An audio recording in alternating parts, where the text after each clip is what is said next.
All right, we'll go ahead and get going. We have 1 hour. We'll do the roll call real quick. Senator Hettleman. I'm here. Excellent, thank you. Senator Watson. Delegate Fraser Hidalgo. Delegate Allen.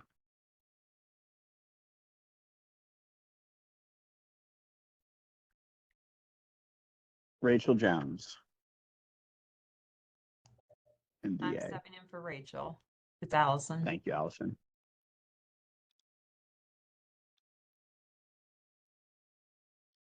I am here. Kim with Comptroller. Kim is here. Thank you. Amanda with MDOT. I'm here. Thank you. Diego with MEA. I'm here. Thank you. Scott Wilson. Here. Paul Verchinsky.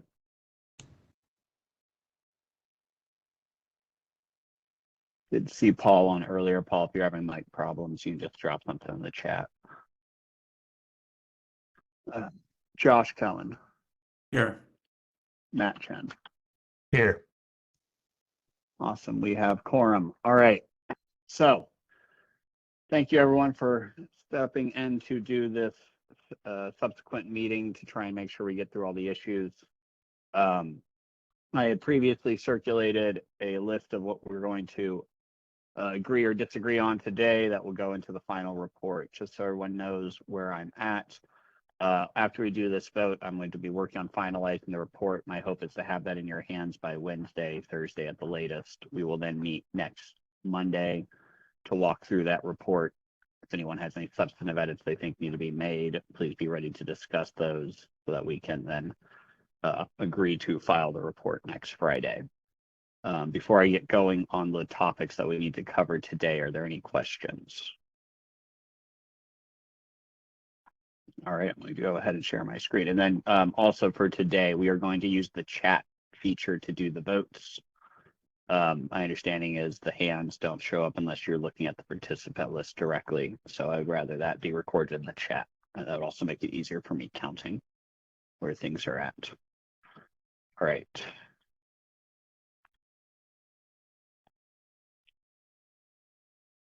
So.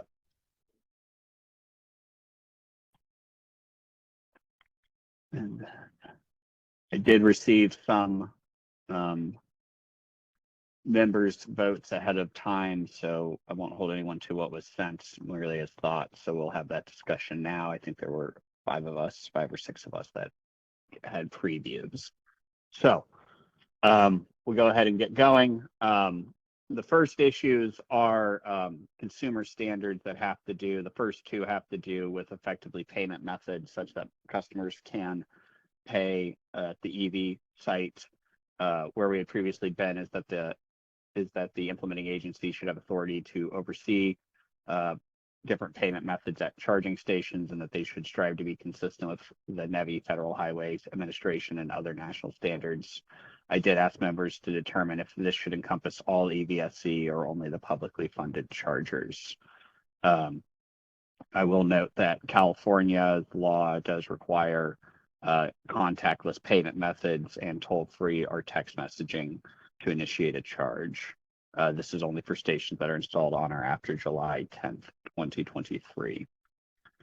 So yes, just to run through those who I had received something from. So the PFC, generally okay with this. What we did want to offer an amendment was that the EVSE or the implementing agency could determine if it was appropriate to impose standards based off of prevailing market conditions. So while they have the authority, maybe a guiding principle when they're determining if they should require consistency or anything like this, they look at what the state of the charging market is and if that will create an undue burden on chargers in the private market. So that's where the PFC was at. I know, Amanda, I think you had a also possible amendment, so I'll let you speak next and then we can send it around the horn for a vote. Yeah, so MDOT recommends that contactless payment options, which are NEVI standard, and options for customers with disabilities and non-English speaking customers be required for EVSE installed using public funds on that are installed on or after the date that reporting and uptime compliance begins. So the general idea is sort of aligning with where I think a good portion of the work group is at, with having publicly funded EVSE be held to some standards that come out of, or some recommendations that come out of this work group. We do also recommend that implementing this for future EVSE and not existing, considering that some of the EVSE may need upgrades. And we do believe that that would create an undue burden for owners of existing EVSE.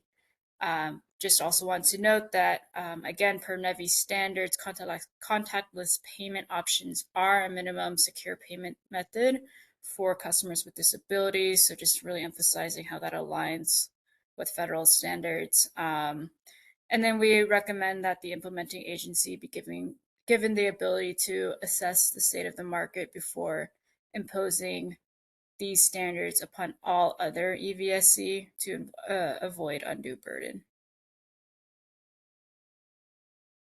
All right, that's basically what the PSC wanted, so PSC agrees with that. All right, so basically your recommendation is these standards are on or after the date of the law or implementation of standards, and that's for publicly funded. Everything else would be assessed by the company based off the state of the market. Correct. Okay. PSC would probably be okay with that. So any other proposed amendments or discussions before I send it around? I think, go ahead, Josh. Thanks. Can you, I know you said you're dealing with the first couple that are consumer standards, but could you just like state specifically the item numbers as you go through these? I can. ID 3 and 4. Okay, great. Thanks.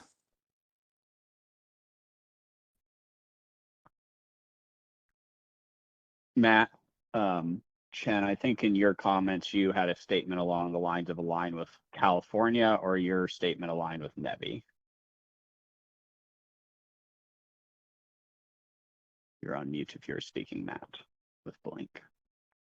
Sorry, Ben, you're can you repeat that? For items 3 and 4, was your recommendation that they align with California or that they align with NEVI standards for payment options? Yeah, I mean, I think NEVI is fine from perspective. Okay. All right. Before I do a vote, did anyone have any issues with what PSC and MDOT have recommended in terms of edits?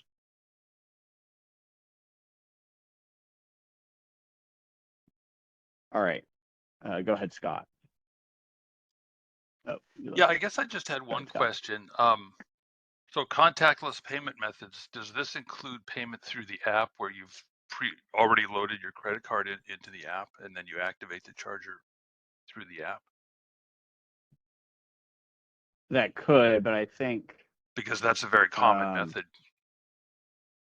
Right, but I think California, they require toll-free or text messaging, and if you look at the requirement to in item 1, it's credit card, using credit card, mobile phone, and toll-free payment options.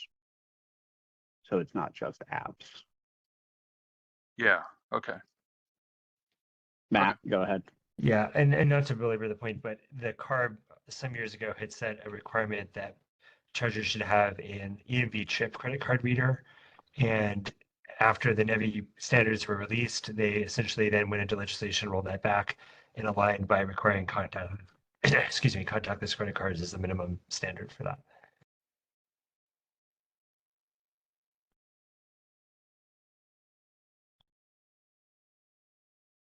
All right, for items 3 and 4, what I have on the screen, I will now highlight in yellow.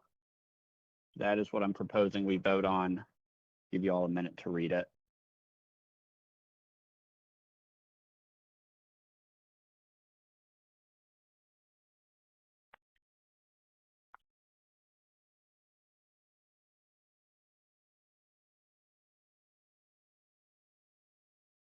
All right, I'm gonna ask everyone to please put your vote in the chat. Yes, if you agree, no, if you don't, A, if you abstain.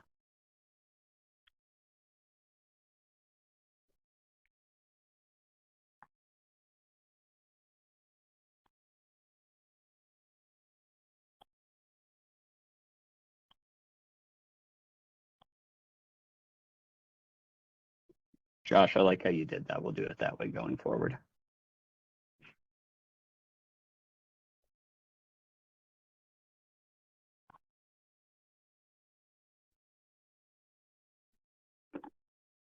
All right, that passes. All right, going on. This is now items 5 and 6.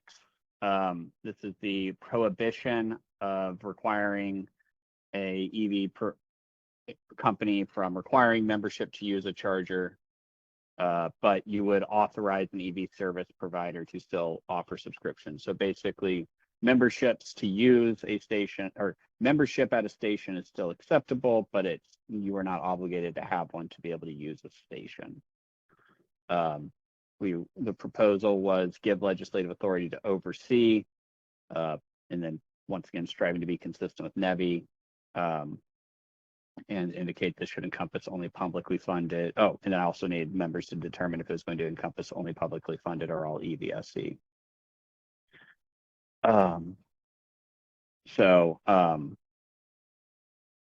Give me 1 minute, and then I did put a note in here that California has obligated this for all charging state. That basically that you cannot require membership to initiate a charge, and that is a requirement of all charging stations as of amended law. All major charging networks. Is it major charging networks? Yeah, and the Energy Commission Okay, needs to, I'll add that. I think, figure out like how to define that. Yeah.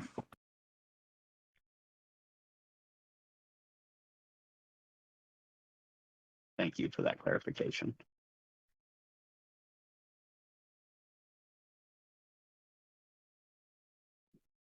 All right.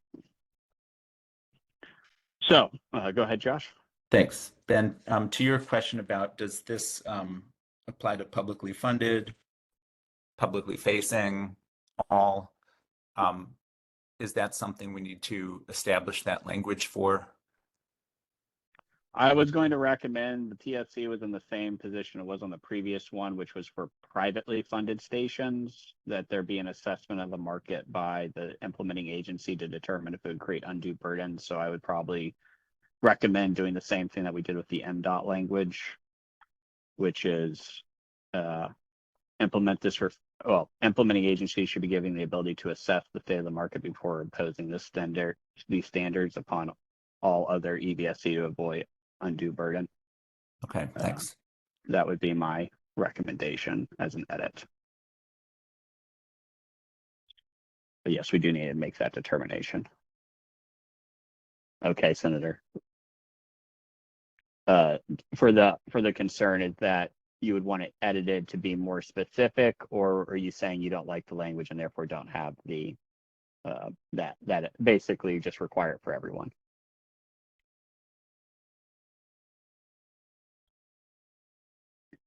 You are on mute if you are speaking.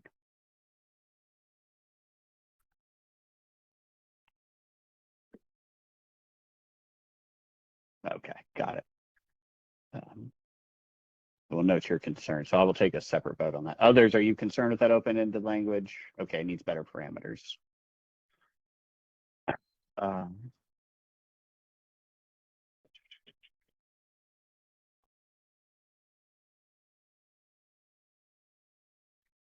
Go ahead, Josh, while the senator keeps putting in the Thanks. chat. Just as a suggestion for the parameters, if you go up to item 2, it seems that all of these consumer standards are under the general umbrella of retail use of EV supply equipment. So to me, that reads as chargers that are, publicly, public facing, selling electricity or dispensing electricity to the public, as opposed to like private fleet based deployments.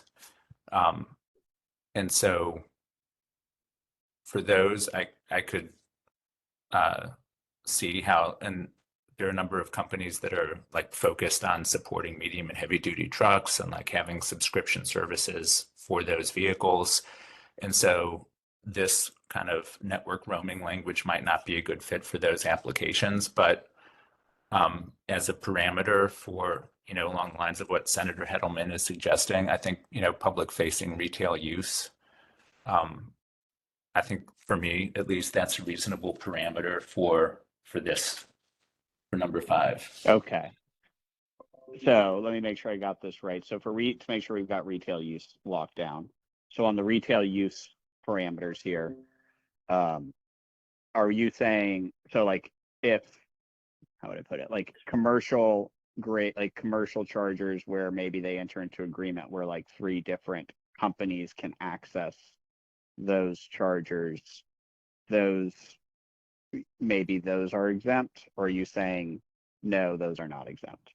It sounds like you're saying general retail use by the customer, like by the residential, like by a general person should, like those kinds of chargers should just be removed, the requirement. So long as they're generally intended to be open to the public, then yes, I think it's Okay. So then I think based off of that, we probably don't have a requirement. We basically adopt the California approach. Maybe we adopt what Matt has put in there for California, where it has to be a major network provider, or we would just have no requirement. It's just retail use in general. Can I ask you a quick question until I get here, Hidalgo? Go ahead, Delegate. Yeah, and I'm sorry, I'm not on. I'm mobile, so I couldn't figure out how to use WebEx, so I'm just dialed in. Got it. For California, for commercial, do they require a membership in California for commercial? Do they allow that, in other words? I don't. I'll let somebody who's familiar with it. I think the California law allows for memberships, but they don't. But you can't obligate it to use the station. But Okay. others And on then the line. I guess my follow-up. Yeah, go ahead. Sorry, go ahead. No, go ahead and ask your question, and we can open up to the Okay. So general my companies on follow-up. the line. Thank you. So my follow-up to that would be, whether it is, retail or commercial, is there any requirement anywhere in the country for you to have a membership if you're driving a diesel truck or a truck commercially to have a membership to get fuel at any station? Do you have to be a member? Do you have to be like an ExxonMobil member or whatever it might be in order to, fill up your Series 8, Class 8 truck? I don't know.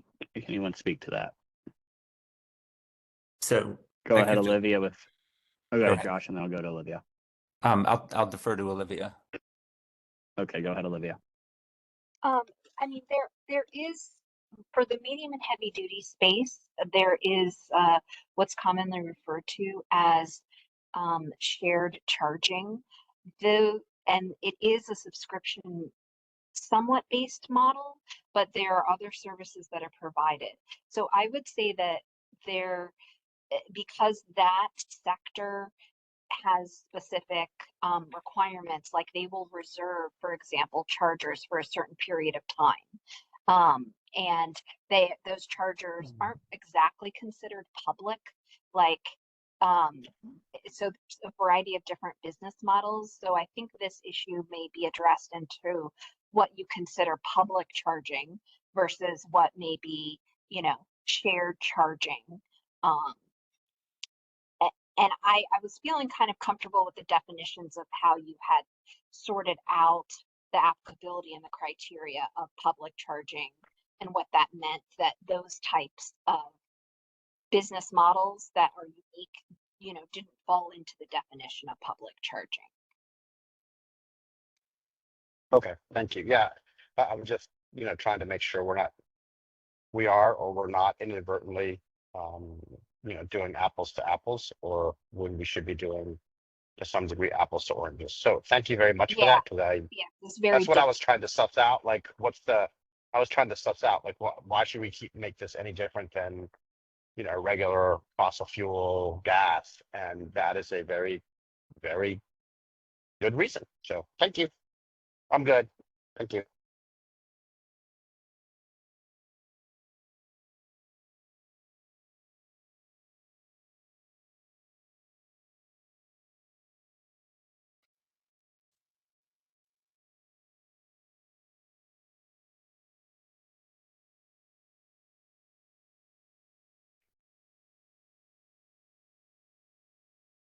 And I think you're muted if you're talking, sorry. Thank you, No, Matt. I'm good. Uh, Thank you. Yeah, no, I got it. Thank you, delegate. So I guess the vote then on the table, or I guess, sorry, let me get back to the language. So this would, so basically the proposal then is that this encompasses all publicly funded EVS or publicly facing EVSEs, items 5 and 6. So give authority to oversee to the implementing agency who should strive to be consistent with NEVI and federal highway standards and other national standards. And this would encompass all publicly facing EVSE. Is that the proposal? Or that is the proposal. So, all right, let's go ahead and take a vote in the chat. I guess delegate, since you don't have the chat, go ahead and just tell me aye or nay verbally. Hi. Thank you. Thank you.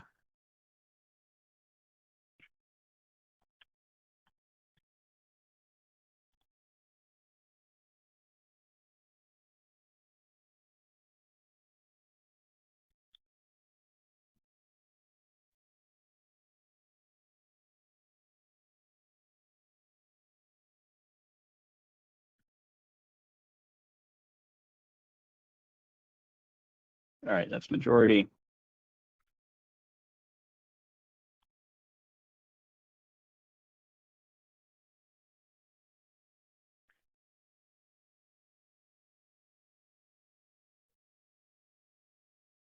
All right. The next one is item 7. This is the roaming. Wait, hold on. Sorry. All right. No, this is number 7 is not roaming. Number 7 is real-time availability of the information. So one of the requests of the group is to determine if we should establish requirements for transparent information regarding EV charging stations, including rates, location, accessibility, and real-time availability. There was concerns about real-time availability and how that would be made available and monitored. And so the proposal was that it wouldn't be a requirement at this time, but the state should be striving, this should be a goal that we strive for. I did note that in California, through its regulations, the California Energy Commission has required that publicly funded chargers installed on or after January 1st make this information available to third-party developers, similar to NEVI. The way NEVI's doing it is effectively they need to have an API set up whereby a web developer could ping the API and get the information, but it was an obligation on them to push it to specific areas. So it's my understanding of NEVI, and somebody can correct me if I'm wrong, but it sounds like the information is available, and if the developer wants to go and gather the data, they so can. So anyways, that's the proposal on the table. So any discussion on this before we take a vote?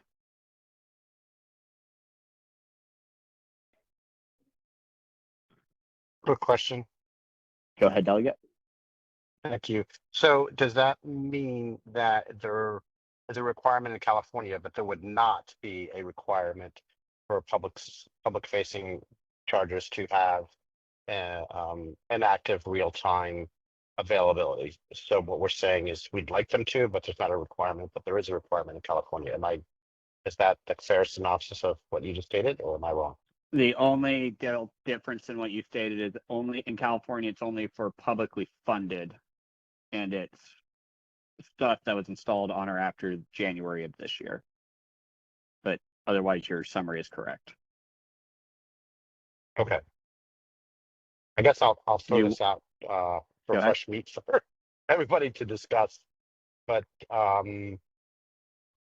I think it's really important if you are planning the trip for you to really have as much data as possible. For example, what, if you're going to a facility that has 6 charging stations, it's important to know whether 2 or 3 of them are occupied and or one of them is out of order.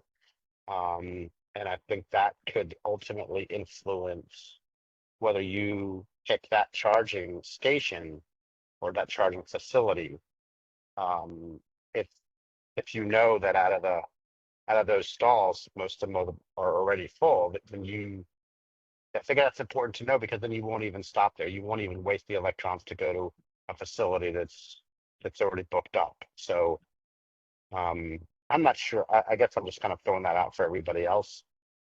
It's just a little concerning if you're like running low on electrons on your battery, and then you don't know, and you pull off to go to the station, and you drive a couple miles out of the way to get to this charging station, only to find out that 1 or 2 of the stalls are out of order, and the other 3 stalls people just plugged into, and you're going to have to wait 45 minutes to get any electricity.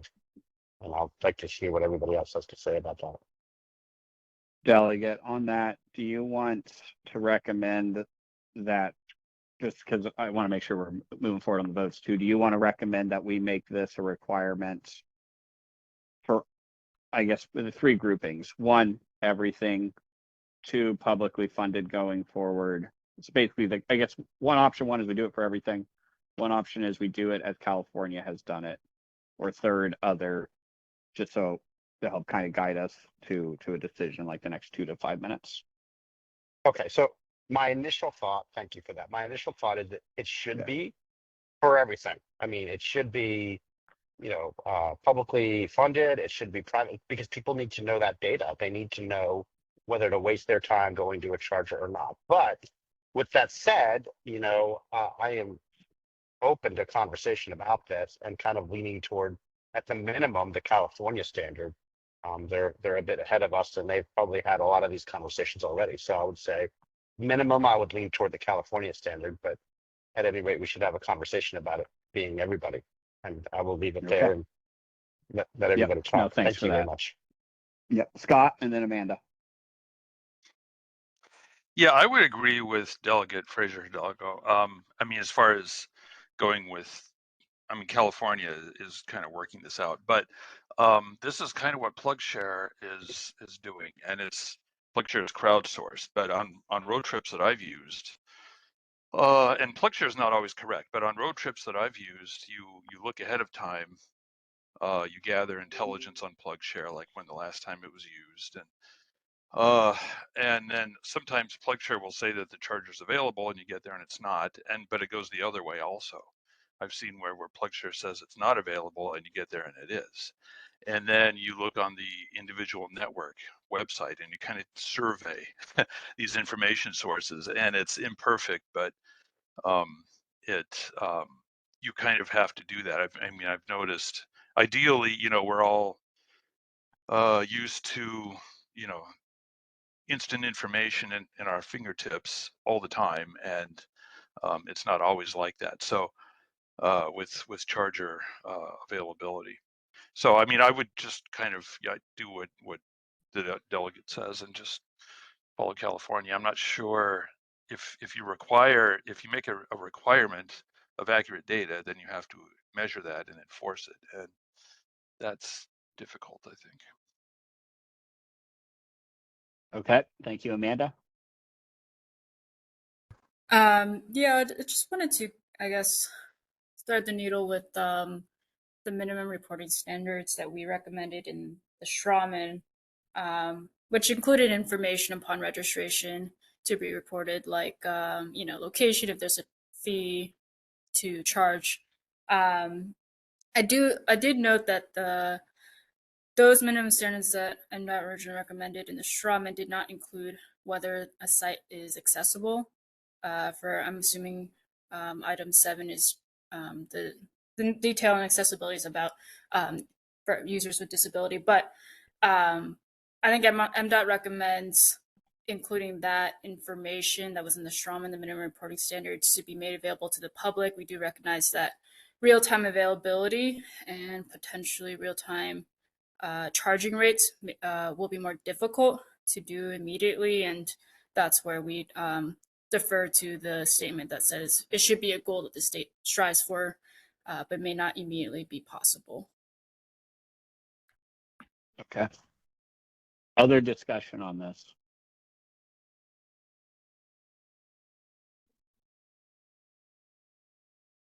Go ahead, Paul. Paul, you're not coming through.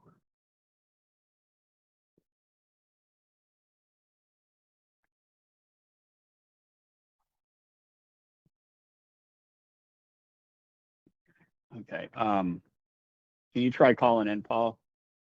I know you support what the delegate's saying. In fact, I think you would probably go further, or you would support the more intense one.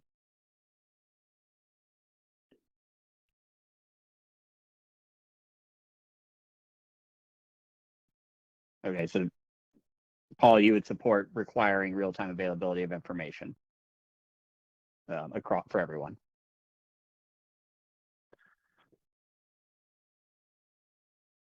Yes. Okay, perfect. Thank you.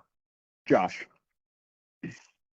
Thanks. I appreciate the delegates, like the scenario he mentions, which is frustrating to pretty much any EV driver trying to pull up to a public station and get a charge. So I think I'm going to encourage support for the proposed language, which says that this should be a goal the state strives for. I do think the industry will get there. But the industry is not there now. And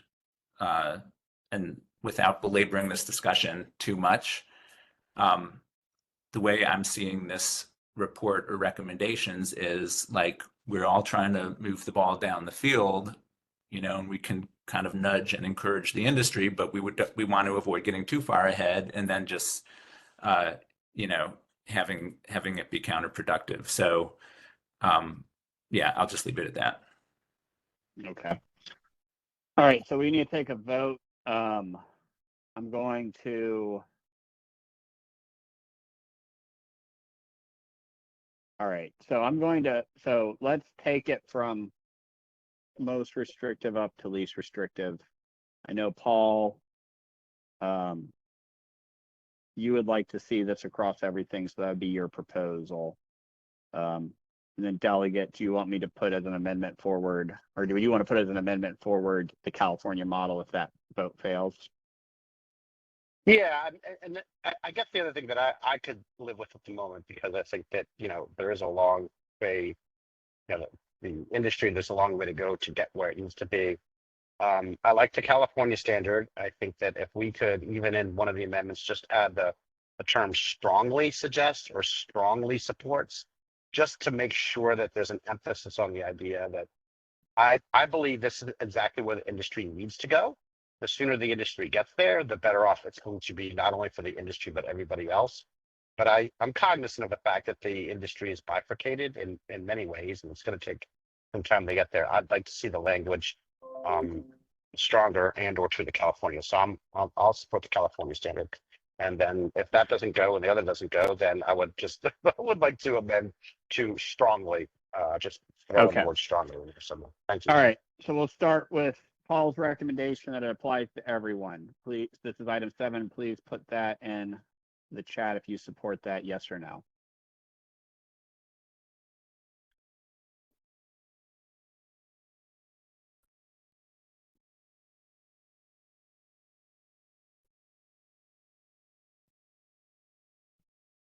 Delegate, I'm going to assume you're a yes. I am a yes. Thank you. Thank you.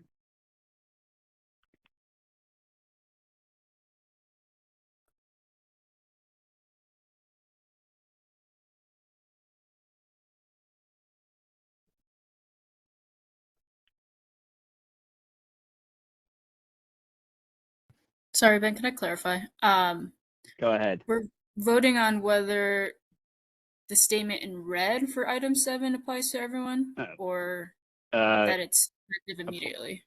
Require real-time availability of this information. No. for all publicly facing EVSE. I don't have a recommended timeline. I assume there would need to be a timeline attached to that. Okay. And I think that's the devil that- in the details, right? I mean, Right. this And is that's all what gonna you would leave to. eventually go that way.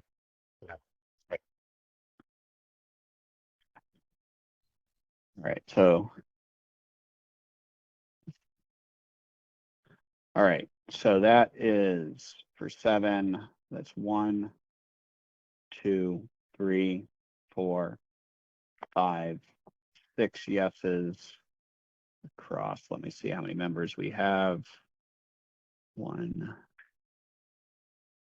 2, 3, 4, 5, 6, 7, 8, 9, 10, 11.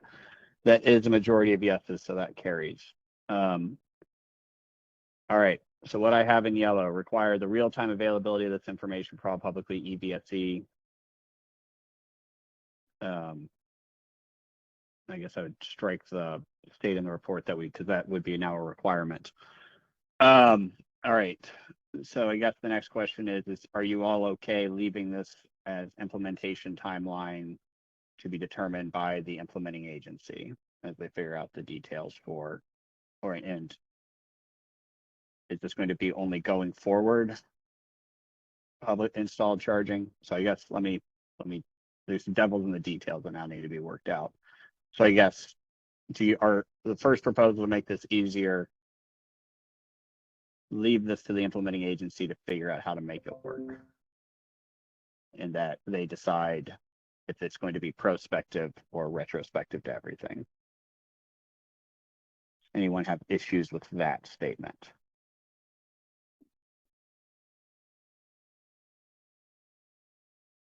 I'll jump in if nobody else is going to. Go ahead, Delegate. I think that's fine. I think we should put a cap on it. Like within a certain period of time, they have to come up with a plan. They're going to know boots on the ground. I would hope more about the realistic timelines. So I'm happy to defer to them for the details within reason.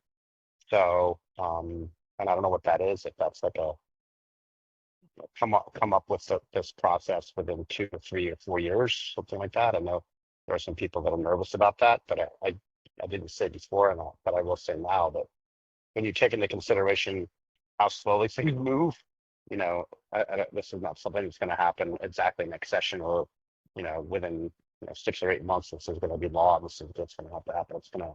There are a lot of hurdles in the middle to get it done. So I'm happy with deferring to that agency, whichever agency that ends up being. But I think there should be kind of an outside timeline, like no greater than a certain number of years.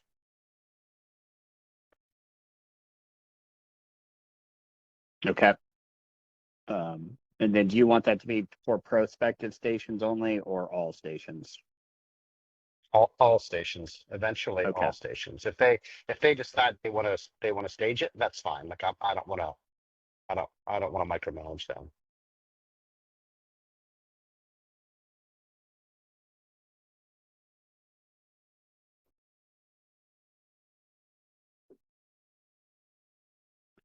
All right. So this is the proposal in yellow. Require real-time availability of this information for all publicly EVSE. The implementation agency needs to figure out a plan within a reasonable timeline, likely 2 to 4 years. For all stations, implementing agency should set phase in for existing stations. Implementing agency should set a phase in timeline. All right, this is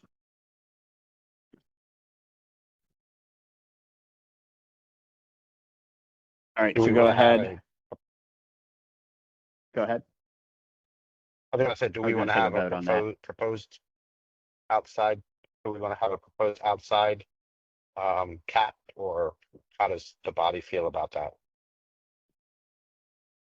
I was going to put in it, they would find we would instead, since this is going to, at the end of the day, this group is just making recommendations, you delegate and the senator and any other legislative body to decide what you think is a reasonable timeline for the law. So could we maybe just, I was going to just put the suggestion of 2 to 4 years as you put there, but we wouldn't be, we think that this is the right length.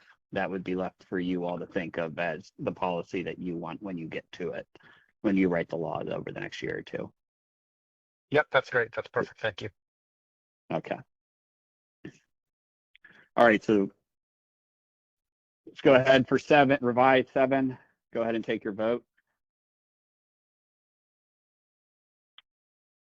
Aye.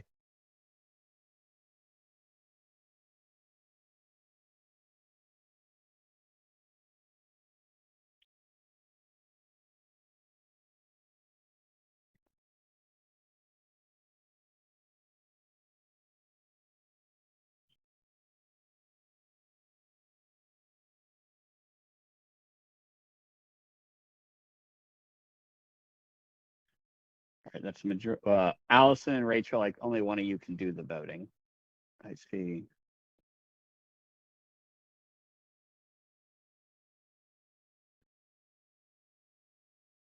Oh no, sorry, it is just Allison. My apologies. All right, 1, 2, 3, 4. Okay, we have a majority that passes. All right, moving on. This is the roaming issue. We had 3 options. One, this is line 8. Please indicate which of the 3 options you support. The implementing agency has the authority to consider and develop rules that enable or obligate roaming agreements based on policy guidance provided by the legislature, such as size of network and utilizing national standards. The implementing agency makes a recommendation through a report to the General Assembly if the state of Maryland should obligate roaming agreements, or 3, require nothing of the implementing agency. I did put a note, if options 1 or 2 are selected, it is recommended that the legislature and implementing agency consider what was required by California through the law that was recently signed and other national standards established for roaming agreements. So this is where the CEC can establish rules for roaming agreements based off of, I believe, the size of the networks. And I believe that's the 100 charging stations that was discussed earlier in this chat. For major network providers. All right, so make this quick so you need to keep going. Go ahead for 8. Please put your option 1, 2, or 3 in this vote, and then whichever. If we have a majority, we'll move on. If not, we'll have to make it. We'll redo the vote.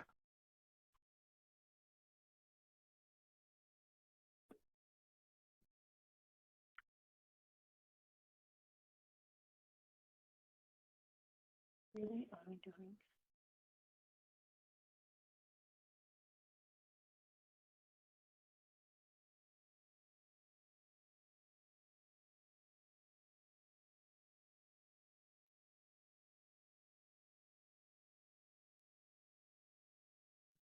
A delegate. Do you know, based off what I read, do you know which one option you would support? This is for roaming agreements. I would.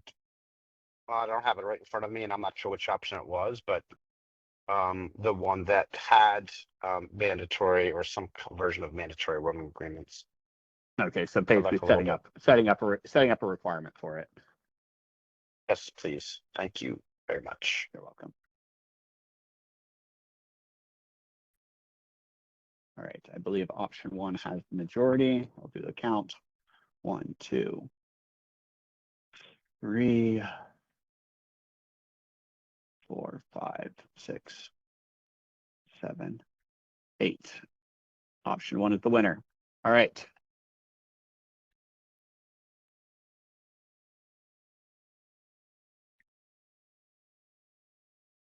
All right. Number 9, establish employee training or certification requirements for individuals who install and perform maintenance on EV supply equipment. The proposal from previous discussion is that we don't have a requirement for this. Registered service agents are required by weights and measures to install EVSE, or are required to put into service and or are the ones who are allowed to make fixes and put back into service under the weights and measures standards. I did some homework. There are certain states that have required what's the EVITP requirements that are required of NEVI as a training certificate. So if we end up supporting something here, I can make a note of that, or whether we support something or not, I can make a note in the report as to what some of those other states have done. So let's go ahead and take a vote. Are we going to require, or should the implementing agency have a requirement for employee training or certificate who can install and or perform maintenance on EV supply equipment other than what is required by weights and measures? So go ahead and put, this is item 9. Go ahead and put your vote in the chat. I vote yes. Thank you. I vote.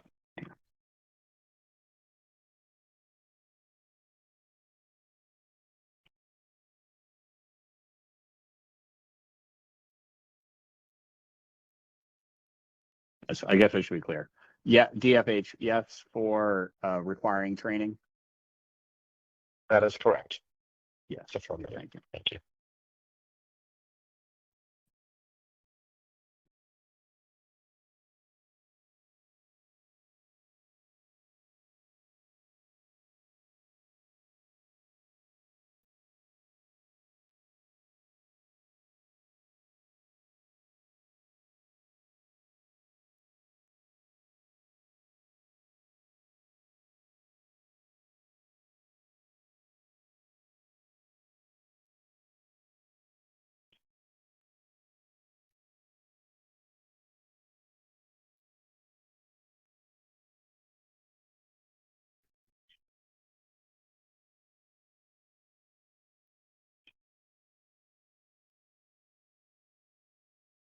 I have a split of 5-5. Hold on, maybe I misread. No, sorry, I didn't go high enough. My apologies. Hold on real quick. Yes. 1, 2.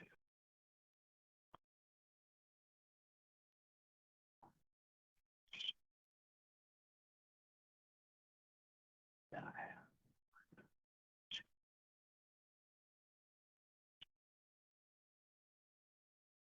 I think I have 5-6. So I think yes, required training. If I'm reading this correctly. All right. So for the implementing agency, they should have the authority to require. All right, we need to set something here. All right, so establish training requirements.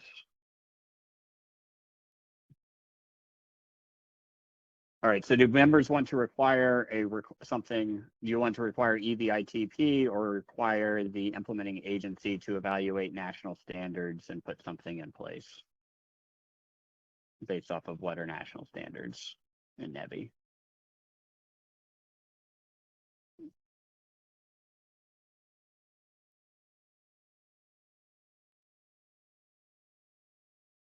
Go ahead, Josh.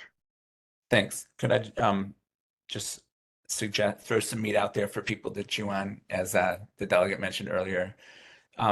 With both EVITP as well as national standards, those are associated with funding that help pay for that. And so my encouragement would be to allow the implementing agency to determine what level of training is appropriate for like local contractor who wants to install a couple stations at their own expense, right?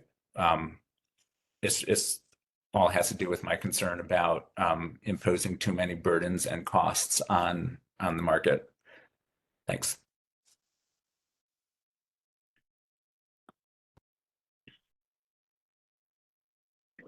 May I jump in? Go ahead, Delegate.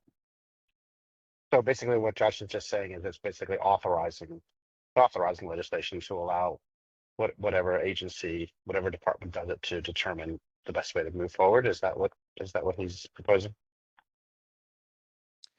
If I may, Delegate, so now that the work group has voted in favor of requiring standards, just in response to Ben suggesting NEVI or national standards, I'm proposing yes, allowing the state agency to determine what the appropriate level of any additional certification would be beyond the standard electrical contractor. Okay, thank you. I'm fine with that. I think that's good policy. Thank you, Josh. Josh, do you want that to include should strive for consistency with NEVI or other national standards, or just no? They determine what the appropriate thing is. For me, I would say not to strive for consistency. If we're talking about like all publicly facing chargers, even those that are just completely funded privately. And then I would argue the opposite.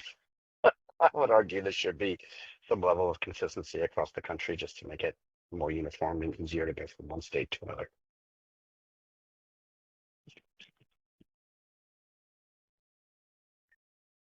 All right, so we can keep moving. I'm going to make the proposal, give authority to oversee, give implementing agency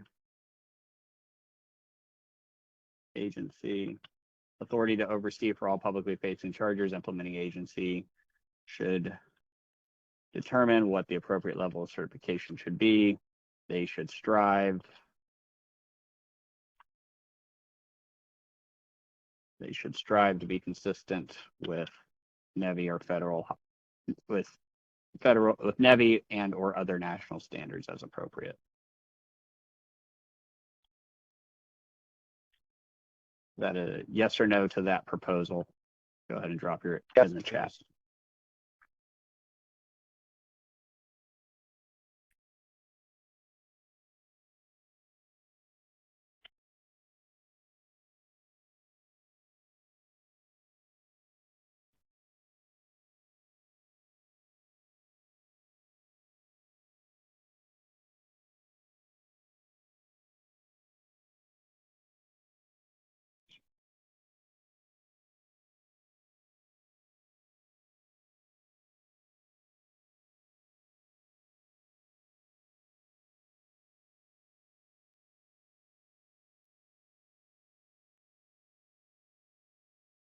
please.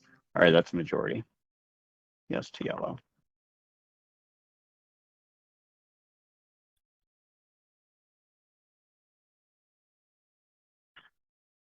All right, moving to 10, establish minimum power outputs for limits on supply, equipment, and our charging stations. The proposal is we don't have minimum output standards as technology is changing and there are different vintages of equipment. For measuring and reporting uptime standards when required, the station output for determining if it is working as designed should be based on what was registered with the implementing agency. Please vote yes or no in the chat.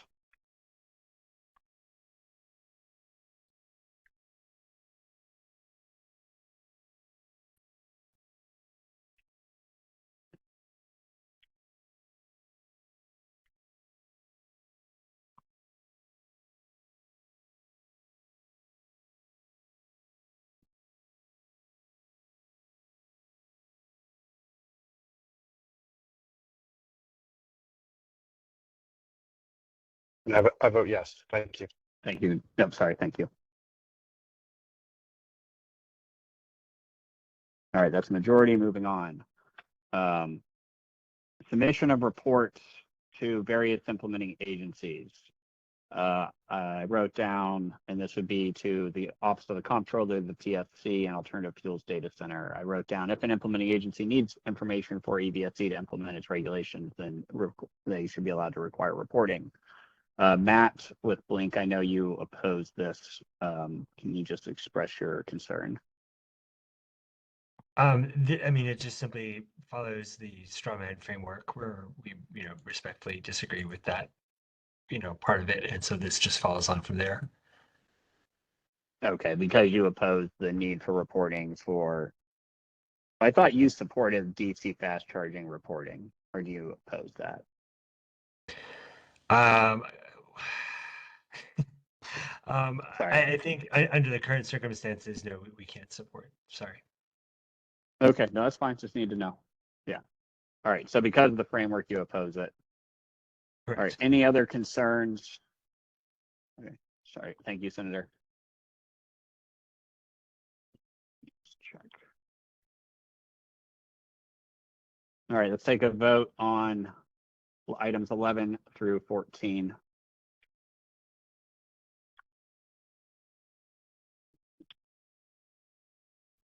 All right, Yeah, thank delegate. you. Yeah, thank you.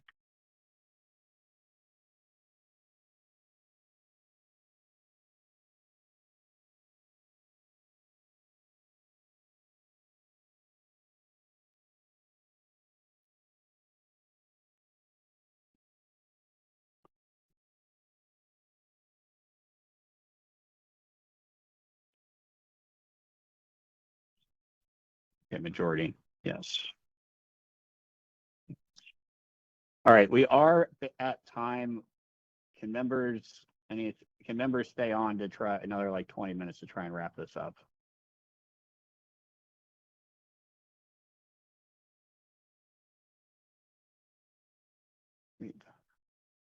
Unfortunately, I will not be able to, but I leave you in good hands. Thank you. Thank you, delegate. 6, 7. Let me check our. Let's just do a quick quorum count if we're going to continue. Senator Hellman left. Senator Watson is not here.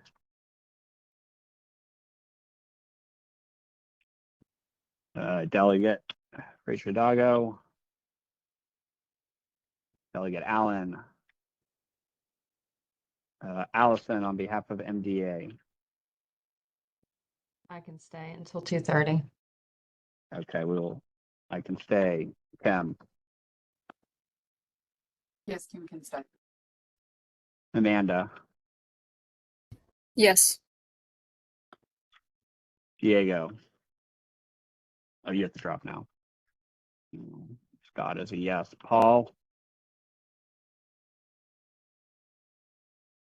Looks like you're a yes. Josh, you're a yes. Matt is a yes. Let's check the count real quick. Got 1, 2, 3, 4, 5, 6, 7, 8.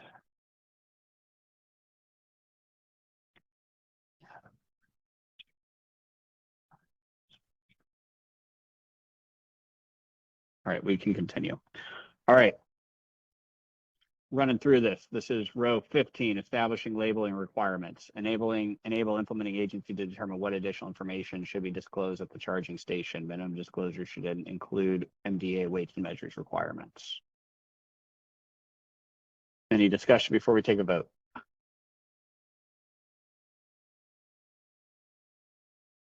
All right, let's go ahead and take a vote. Item 15.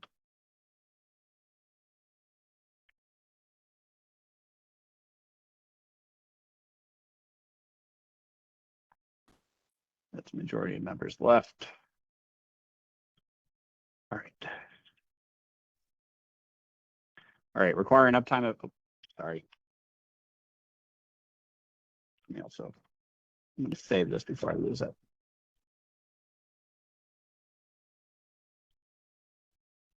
All right, items. All right, we'll start with item 16. So this is requiring uptime of 97%. For EVSE, that the implementing agency is giving authority to enforce and or track uptime standards as described in the framework. The implementing agency shall establish standards for EVSE to maintain or track an annual average uptime of 97% or greater as described in the framework. Standards to measure EVSE uptime shall align with NEVI or other nationally recognized standard. The implementing agency may deviate from NEVI or other nationally recognized standard for good cause. Go ahead, Matt. Sorry, quick question. Does this apply to just the publicly funded chargers at this stage, or is it more broad than that? So for enforcement and reporting, publicly funded only. For reporting only DC fast charging, everything else it does not apply to.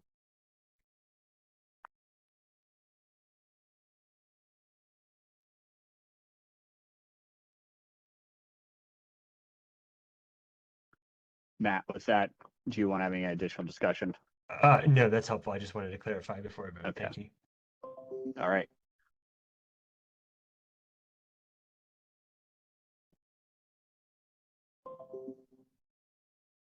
Well, so Paul, there will have to be a rulemaking no matter what happens here. Because NEVI is so this would be the implementing agency has to still set up their rules for how this is going to work. So they will have to go through a rulemaking to determine what should happen.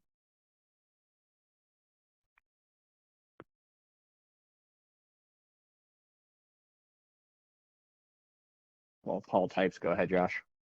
Thanks. So I'm just going to restate what I think you said. So for number 16, the uptime of 97%, this is proposed to apply to all publicly funded, all publicly, and then reporting only would apply to publicly facing DC Fast. Is that correct? Correct. Okay. Correct. Thanks.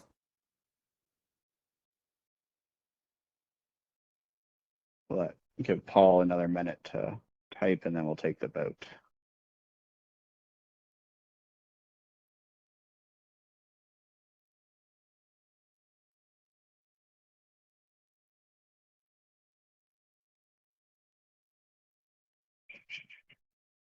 So once the agency rules are in place, they can't deviate without another rulemaking, but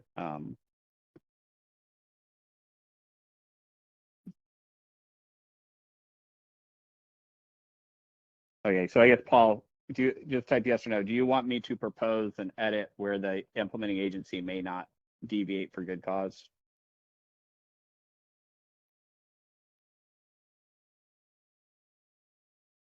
Okay.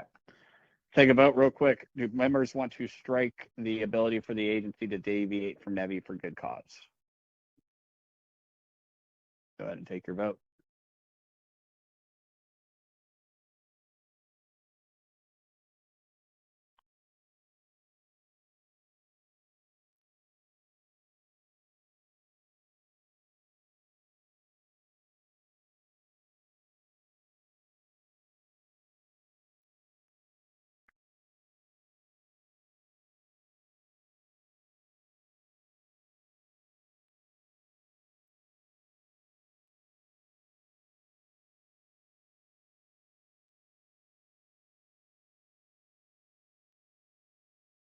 Ken's abstaining, Allison's abstaining.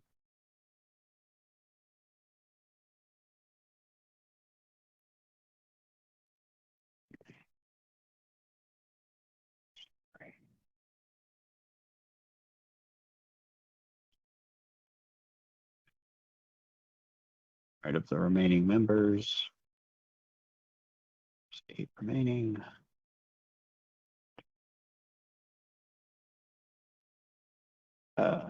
Okay, that's a majority. All right, we will not strike that. But Paul, I can note that in the report that you have a concern with that.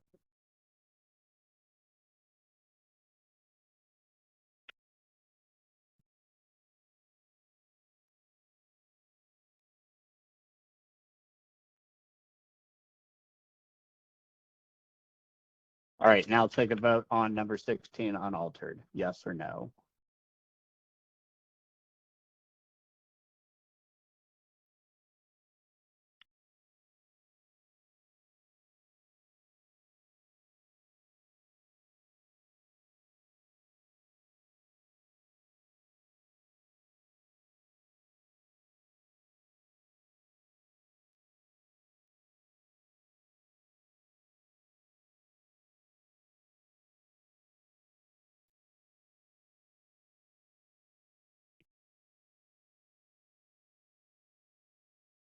All right, that's a majority.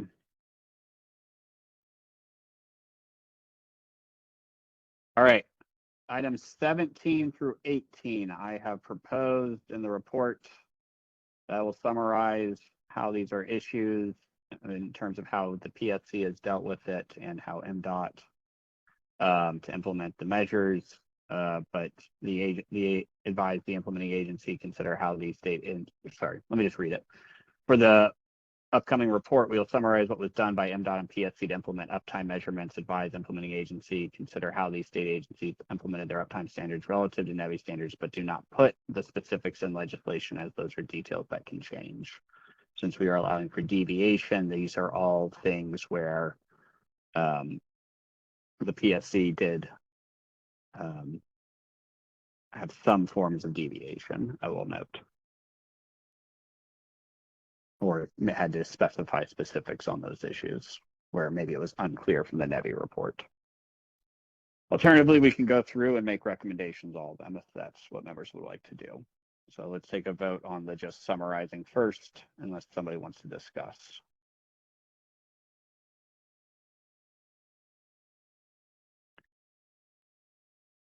All right, so for 18 through 21, oh, and then Scott, you had given me that flow chart. I will put that flow chart in the appendix somewhere. That shows as an example of how tracking can be done. All right, so items 18 through 21, please vote yes or no. What's on the screen?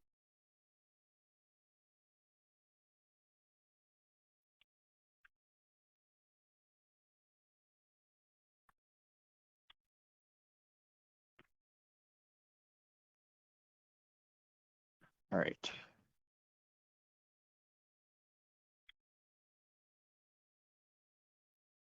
All right, thank you all. All right, establishing customer support requirements, including, these is going to be items 22 and 23.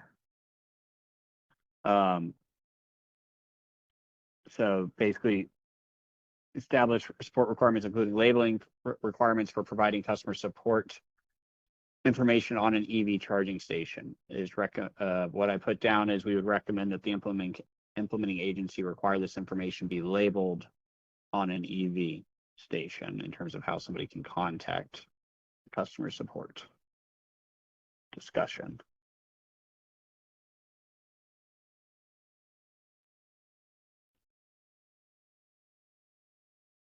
All right. So for items 23, yes or no to what is on the screen?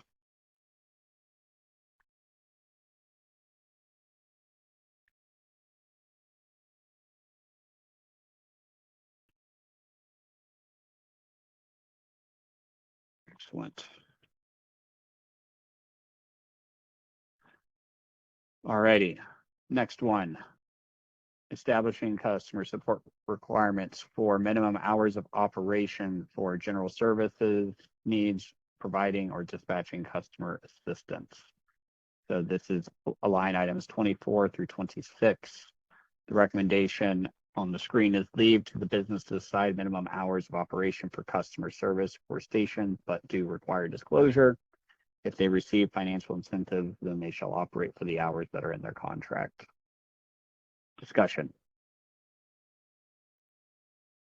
All right, let's take a vote.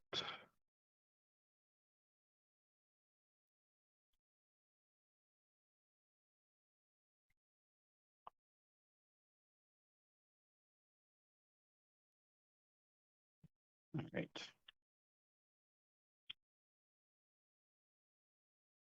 All right. Establish minimum hours of operation for EV charging. This is line item 27. Leave to the business to decide the minimum hours of operation for the station, but require. Just delete that. Okay, but do require disclosure. If EVSE receives financial incentives, then they shall operate for hours in their contract. Discussion. All right. Vote. Yes or no to language on screen.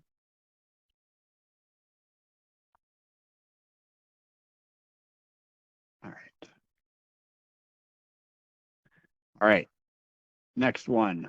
This is the proactive monitoring issue. So this is for the implementing agency to proactively monitor. The more proactive monitoring there is, that will require higher field budgets. So the three options that I put down are the implementing agency shall develop procedures to audit publicly funded chargers at an interval set by the legislature. Implementing agency develop procedures to inspect publicly funded stations when complaint is received. Option 2 is the same as 1, but set time limits legislatively for the agency to meet, e.g. proactively inspect all stations every 1 to 3 years and deploy a field agent within 72 hours of a customer complaint. Or 3, only deploy field agents to check stations based on customer complaints or unused usual data. Also note that I have stated this would be only for publicly funded stations that have actual enforcement tied to it. We did ask if members could indicate if they think that should expand to DC fast charging that have reporting obligations and or level 2 who have no reporting obligations. So let's start with the bottom and then go up to options 1 through 3. Any discussion on this applying to anyone but publicly funded station or proactive monitoring of anything but publicly funded stations? Go ahead, Josh. Thanks. Just to clarify the scope of this one, this is separate from the weights and measures, metering accuracy, testing standard accuracy, all that stuff. This is just kind of broader auditing of, is the station on, is it up, all that stuff. Correct. Okay, thanks.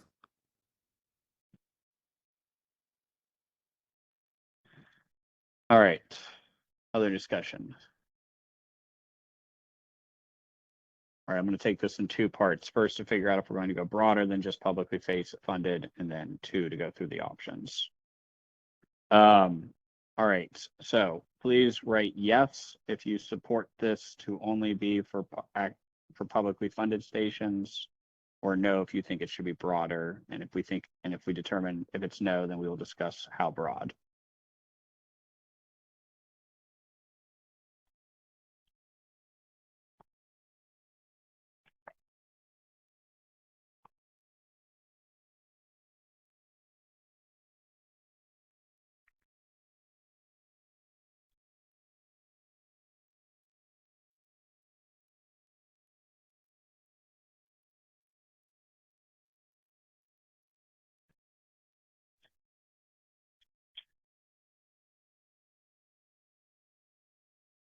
I think Scott, you're my only one outstanding. Scott, you would encompass all.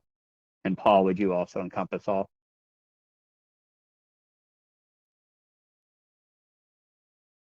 Okay, I will make sure to note that.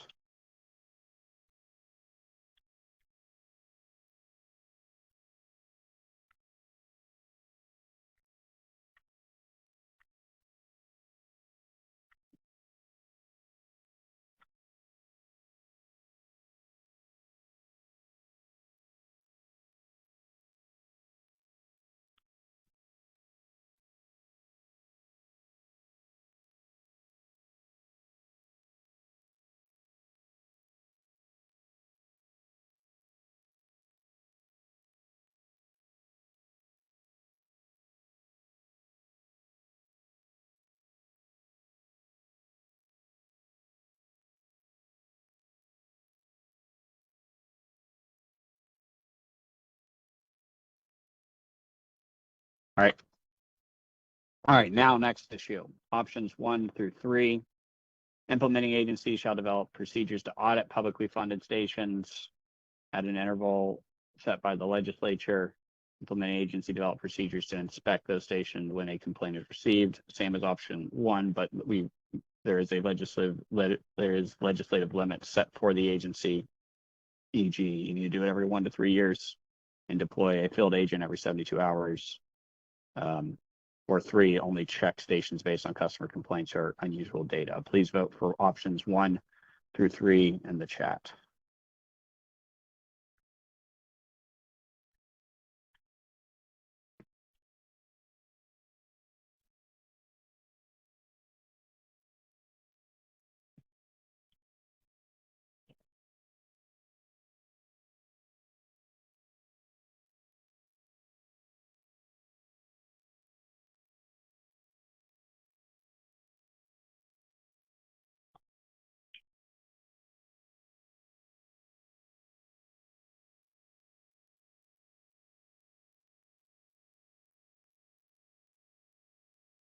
Eight, I have 1. 4 in favor of option 1.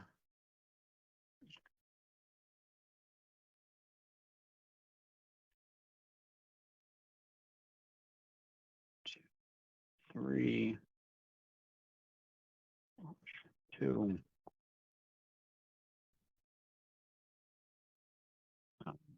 All right, I'll be careful how this one is characterized because we're also missing enough members that that could matter in the final standing of this thing. I will note that the option 1 got the most votes when the vote was taken.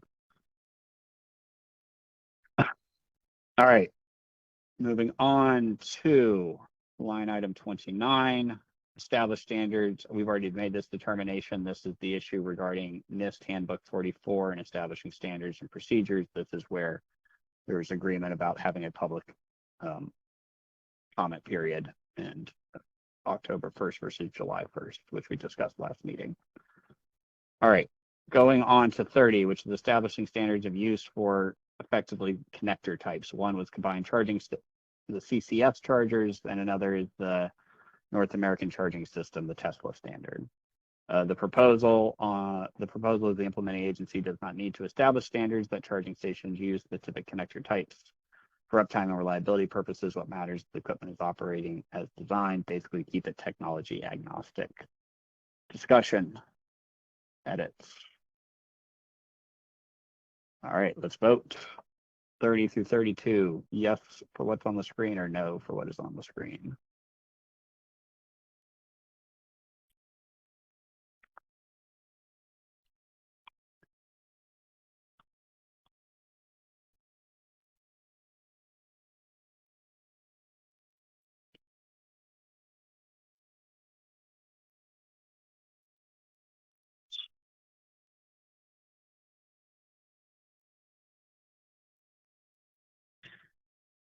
Right. The next one regarding civil penalties, that's line item number 33, was already discussed at the previous meeting, whereby guidance would be given from the legislature.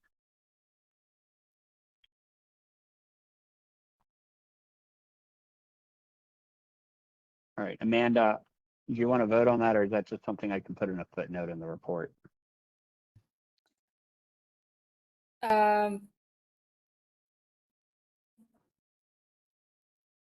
You can put in a footnote. Okay.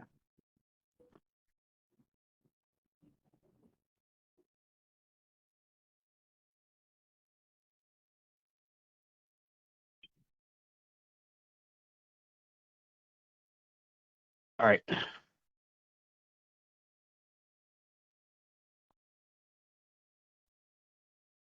All right, I think we're pretty much at the end of this.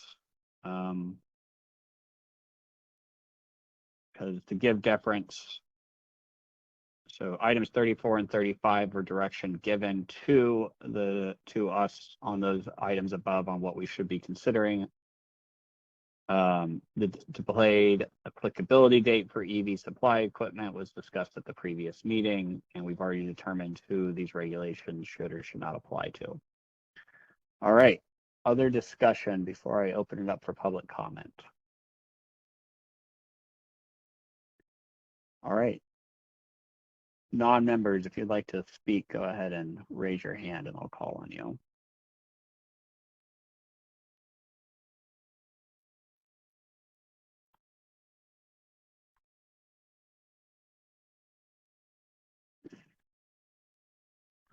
All right. Well, everyone, I want to thank you for all the hard work that went into this. I know it was not consensus, but that was probably never to be expected. So thank you, everyone. Next steps, I'm going to take what we've decided, get it into the report, and get that into your hands this week for approval next week. I'm shooting for Wednesday or Thursday. Other questions before we hang up? All right, everyone. Thank you for your time and have a wonderful day. Thank you, Ben. Thank you. Thanks, Ben. Thank you. Yeah, thanks. Thank you, Ben.